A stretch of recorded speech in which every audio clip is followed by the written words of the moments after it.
Kamakailan ibinalita namin ang tungkol sa nadiskubring sinkhole sa bayan ng Dumanhog sa Cebu. Ngayon, isa na namang sinkhole ang nakita sa isa pang bayan sa Cebu pa rin. Nagdudulot tuloy ito ng pangamba sa mga residente. Nakatutok si Chona Carion ng GMA Cebu Exclusive. Takot at pangamba ang bumabalot sa mga residente ng Sitio Central, Barangay Anaw sa Hinatilan, Cebu dahil sa nakitang sinkhole sa lugar. Nagsimula umanong gumuho ang lupa matapos ang 6.9 magnitude na lindol noong Pebrero 6 ayon kay Barangay Kapitan Vitaliano Cabanyo. Lalo pang nakapagbigay ng takot sa mga residente ang paglaki at paglalim ng uka. Nasa 3 dipa umano ang lapa dito at may lalim na 3 talampakan. Ang among kuyawan lang yan, ma'am. Muulan na po. Pag muulan, bugatan naman yung yuta. Pag bugatan ng yuta, anak na po siya sila. Niya ang ikahadlukan karong panahon natin sa among lugar.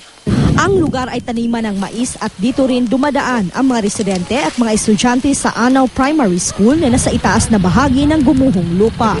Kuya Ujod, kay kuan mong God, kanang murag nagkahinay siya pangos ubos ba? Yeah. Naarabe among baladiyas pa ba? Pinagbawalan na ang mga residente na magpunta sa lugar upang maiwasan ang disgrasya.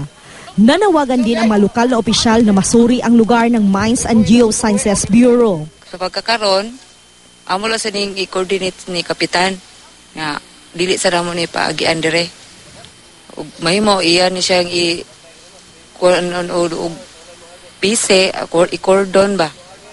Kay mga bata man kuno kasagaran mga dire. Dati nang ipinaliwanag ng mga geologists na 70% ng Cebu ang binubuo ng limestones na siyang madalas rason ng pagkakaroon ng sinkhole. Nitong nakaraang linggo lang, isang sinkhole din ang nakita sa barangay Kambuang sa bayan ng Dumanhog. Nasa 10 by 8.5 meters ang lawak nito, habang 4 meters naman ang lalim. Nadiskubre rin ito 2 linggo patapos ang lindol sa Cebu at Negros. Mula rito sa Cebu, Chona Carion, nakatutok 24 oras.